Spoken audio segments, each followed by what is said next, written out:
Europe 1 Soir. 19h, 21h. Maël Laurent. Deuxième heure d'Europe 1 Soir avec toujours à nos côtés jusqu'à 20h30. Antonin André, rédacteur en chef du service politique du JDD, Georges Fenech, ancien magistrat. Et je salue également Ghislain Gridel. Bonsoir monsieur. Oui, bonsoir. Merci de participer à Europe 1 Soir. Vous êtes le directeur marketing de l'association Hosanna autour de cette application, ce réseau social de prière catholique, plus gros site internet chrétien francophone, parce que, Ghislain Gridel, même l'Église catholique en 2026 aurait donc besoin de faire du marketing. Oui, effectivement, on a lancé cette grande chaîne de prière nationale qui s'appelle prix-pour-un-député.fr, qui est portée par Hosanna et qui invite tous les chrétiens à porter dans la prière. Nos députés, nos 577 députés français qui vont se prononcer bientôt sur la loi relative à mourir le 15 juillet prochain. On va en parler justement. Vous faites donc du marketing, de la communication également à 4 jours et 19 heures de ce vote solennel à l'Assemblée nationale de la loi créant un droit à l'aide à mourir. Ce n'est pas moi qui tiens ce décompte, mais c'est vous, notamment à travers la plateforme que vous venez d'évoquer, prix-pour-un-député.fr. Vous allez nous expliquer, mais d'abord, comment est-ce que vous qualifiez, comment est-ce que vous traversez ce moment particulier où, sauf coup de théâtre, la loi va donc passer ? Écoutez, nous on pense que la loi peut ne pas passer. On prend l'image de l'Écosse qui récemment, en mars 2026, a réussi au dernier jour à faire en sorte que 12 députés puissent changer leur vote grâce à la prière. À l'appel des évêques écossais, les Écossais ont prié et ont pu retourner le vote et la loi n'est pas passée. Donc nous on vit cette période comme une période cruciale, c'est sûr, mais dans la prière et sereinement.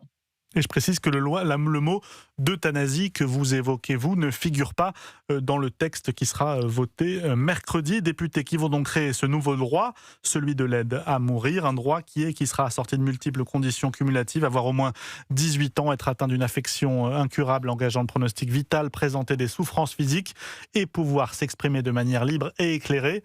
Vous dites qu'on est à la veille d'un tournant absolument majeur et historique pour la France, mais quel tournant précisément, Ghislain Gridel ?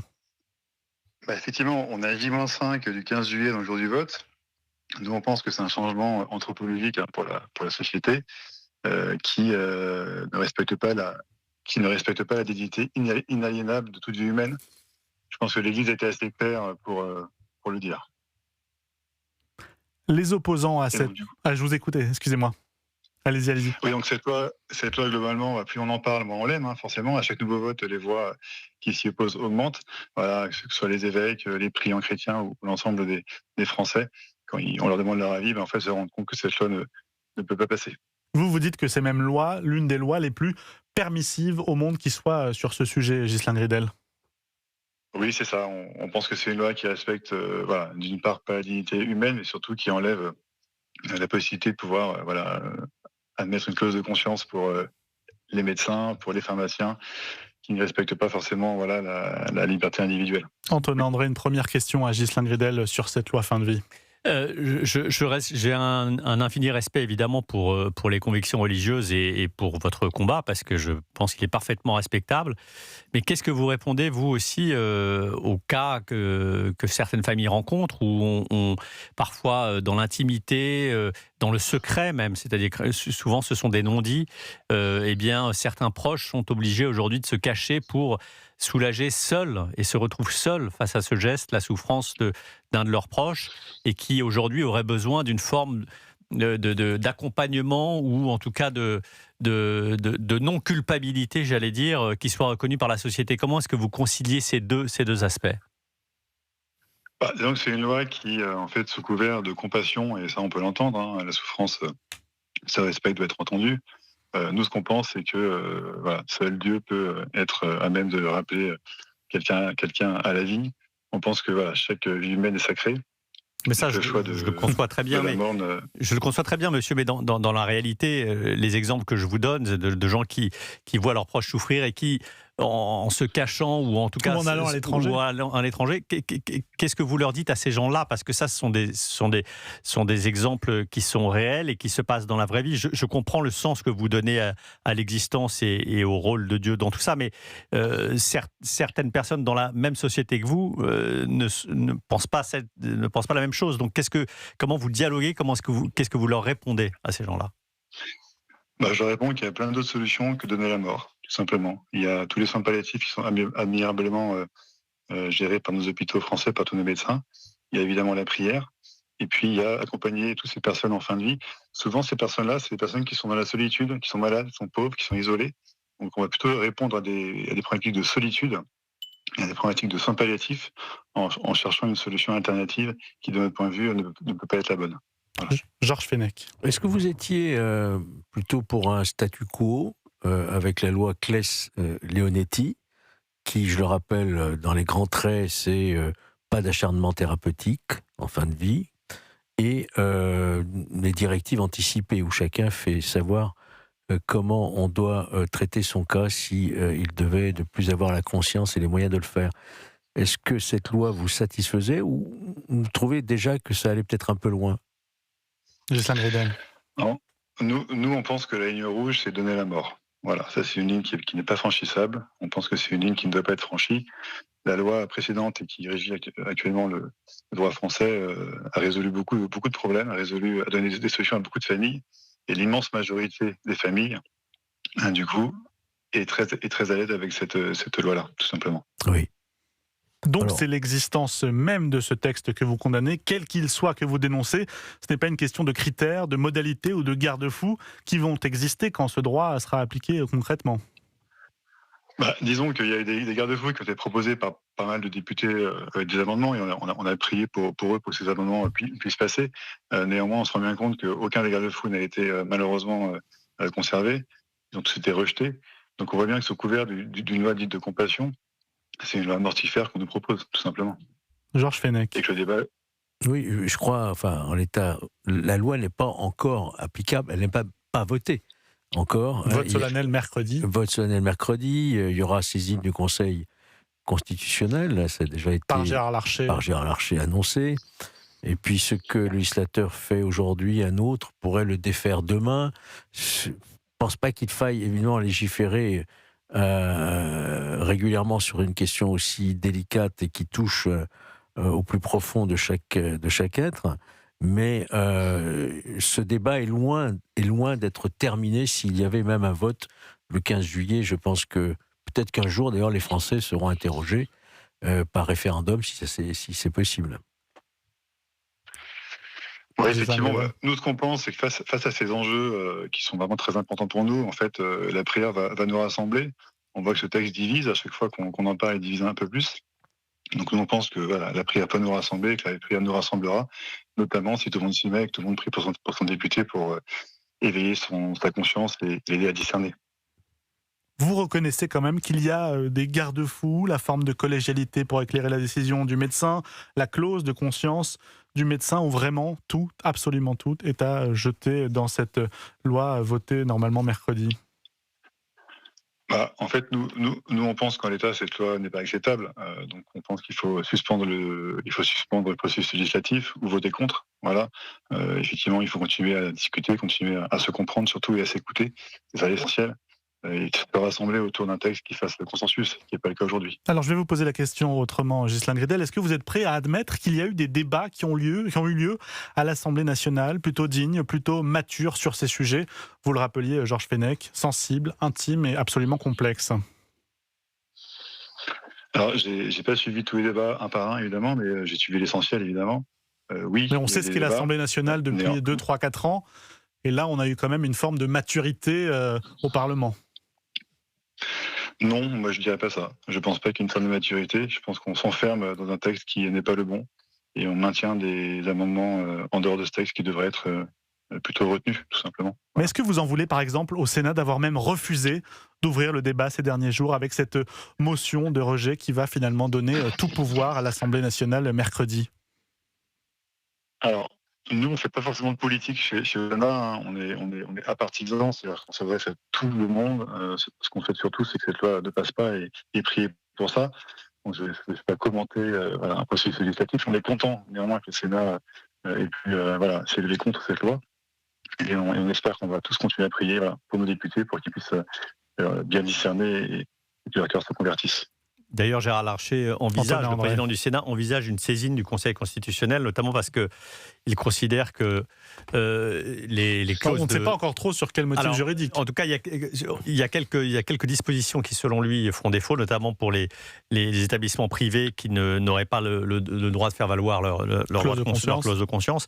Donc, il y a un certain nombre de points qui restent, c'est vrai, dans l'état actuel du texte, des zones de flou et qui font que le président du Sénat, ce qui est un acte assez rare, saisisse le Conseil constitutionnel s'il n'y a pas un certain nombre d'éclaircissements. Donc, vous avez raison de dire que ça n'est pas forcément totalement terminé, mais on voit bien que ce débat infuse dans la société et que, en dehors de vos convictions religieuses qui sont parfaitement respectables, la société est partagée sur ce sujet-là et que ce sera difficile d'avoir une position consensuelle qui puisse rassembler tout le monde. Même au sein des partis politiques qui votent. C'est ça qui est compliqué.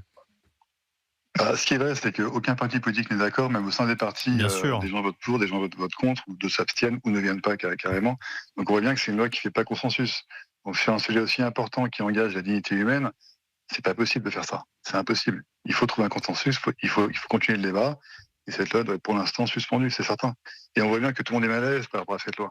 Vous seriez favorable, vous, à un référendum? C'est-à-dire si on demandait aux Français de voter et si le cas échéant, le référendum validait ou provoquait une avancée vers le droit de mourir dans la dignité, vous vous y soumettriez, j'ai envie de vous dire? Vous l'accepteriez en tant que tel, Ghislain Gridel? Moi, en tant que citoyen français, j'irai voter comme je le fais depuis que j'ai 18 ans, ça y a pas de doute. En revanche, je laisserai chacun discerner, éclairé, mais que le débat ait lieu dans la société française. Nous, on estime qu'il n'a pas encore eu lieu et qu'il faut continuer à prier pour ça. Georges Fenech, on sent que c'est un sujet qui vous touche beaucoup. Oui, je vous vois à votre visage. Oui, parce que j'ai le souvenir, encore une fois, j'étais, vous le savez, député, j'étais présent à l'Assemblée lorsqu'on a eu ces débats avec Jean Leonetti et Claes, qui est un socialiste et un de droite du groupe UMP de l'époque. Ça prouve bien que ça dépasse largement l'éclivage politique. Non, ce qu'on peut déplorer, je ne sais pas si vous avez, M. Gridel, aussi ce sentiment, c'est qu'une loi, on a l'impression que cette loi, elle arrive un peu comme ça, précipitée par la volonté même du chef de l'État, du président de la République. On sent que M. Lecornu n'est pas favorable véritablement à cette loi, alors qu'on a sans doute d'autres priorités aujourd'hui économiques, il y a des guerres un peu partout, de vouloir absolument terminer ce quinquennat avec le vote de cette loi est quelque chose qui me surprend, moi. C'est vrai qu'on se demande pourquoi cette loi arrive un 15 juillet quand tout le monde est parti en vacances. On se demande pourquoi on se précipite sur une loi aussi importante et qu'on ne prend pas le temps de plus discerner. Effectivement, ça interpelle, c'est sûr. Il y a peut-être un aspect politique qui va faire réagir Antonin André. Emmanuel Macron, effectivement, a fait de cette réforme de société. Vous savez, les présidents de la République, souvent, ils veulent des réformes qui incarnent leur quinquennat. Parfois des réformes sociétales, on se souvient de François Mitterrand, évidemment. C'est souvent des réformes sociétales, la fin du service militaire pour Jacques Chirac. La peine de mort, le mariage pour tous. l'IVG. Et donc là, il y a une volonté très claire d'Emmanuel Macron de mettre cette loi à son crédit et à son débit, quand je vous entends, monsieur, qui fait qu'effectivement, il y a une forme de pression, c'est vrai, sur le débat et sur le fait que, et là je vous rejoins un peu, parce qu'il y a eu un débat quand même à l'Assemblée, cette discussion a été interrompue, elle a repris. Mais c'est vrai que il n'y a pas véritablement de débat dans la société, et il n'y a pas vraiment eu de débat dans la société. Peut-être que les médias, d'ailleurs, ont parfois, pour certains d'entre eux, un peu mis ce sujet sous les ténoirs. Et c'est vrai qu'on a le sentiment d'un débat qui est inabouti. Et je pense notamment à Dominique Régnier, qui est un confrère, un politologue tout à fait éminent, qui est quelqu'un de modéré, et qui lui-même ouvre des questions sur le basculement, le changement de société dans laquelle on va, qui en fait va changer énormément de choses dans les valeurs, dans le travail des médecins, dans le rapport avec la mort. Et donc, de ce point de vue-là, je vous donne raison, c'est vrai que probablement on ne prend pas la mesure de ce qui est en train d'être voté, mais politiquement, j'ai bien peur que l'empressement du président de la République finisse effectivement par l'emporter cette fois-ci, mais sans doute, peut-être pas pour clore le débat définitivement. Mais ça fait réagir Georges Fenech. Je ne suis pas certain, et encore une fois, je disais tout à l'heure, je ne crois pas que le débat soit clos.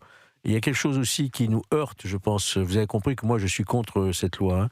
Il y a quelque chose qui nous heurte, c'est qu'on n'a pas fait tout ce qu'on pouvait faire pour qu'il y ait des soins palliatifs partout, en France, dans tous les hôpitaux, voyez-vous. Donc, on a le sentiment que voilà, c'est une loi un petit peu... Non, je ne vais pas dire au rabais, bien sûr, c'est pas possible.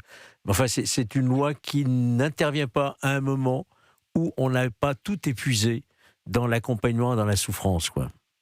Est-ce que, Ghislain Gridel, vous avez encore l'espoir que le gouvernement renonce à ce texte, puisque jusqu'à la dernière seconde, il a la possibilité de suspendre ce texte. Si l'on écoute Antonin André, visiblement, sauf surprise, sauf coup de théâtre absolu, il ira au bout. Et même si, on en parlait tout à l'heure, il n'y a pas vraiment de position partagée entre Sébastien Lecornu, le Premier ministre, et Emmanuel Macron, le Président.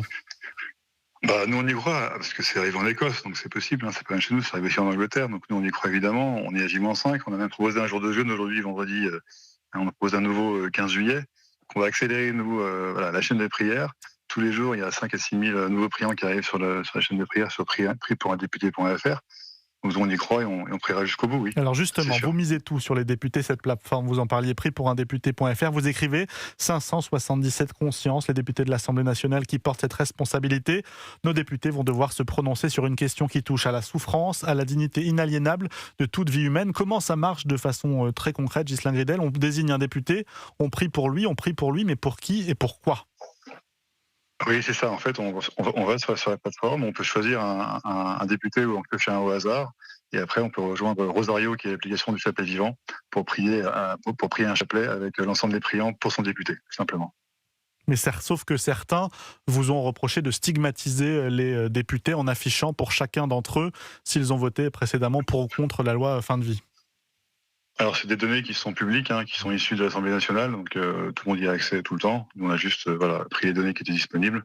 Donc non, ça, tout le monde peut le voir déjà sur le site de l'Assemblée, donc il n'y a pas de problème. Ghislain Gridel, pour terminer, à tous les députés qui sont peut-être en train d'écouter Europe 1 Soir en ce moment, qu'est-ce que vous leur demandez précisément, à chacun et à chacune? Nous, on leur demande un discernement, on leur demande de se mettre à la hauteur du débat, de discerner, d'écouter les Français, et d'écouter aussi ceux qui prient pour eux, et de voter effectivement contre cette loi. Et si Emmanuel Macron en personne nous écoute, qu'est-ce que vous auriez envie de lui dire en particulier à lui, à donc je le disais 4 jours et 19 heures de ce vote solennel qu'il a appelé de ses voeux, et ce calendrier qu'il a, dit-on, accéléré pour que ce soit voté absolument avant l'été? Je dirais à M. Macron, venez sur prier pour un député.fr et priez pour vos députés. Voilà. Et ce sera le mot de la fin.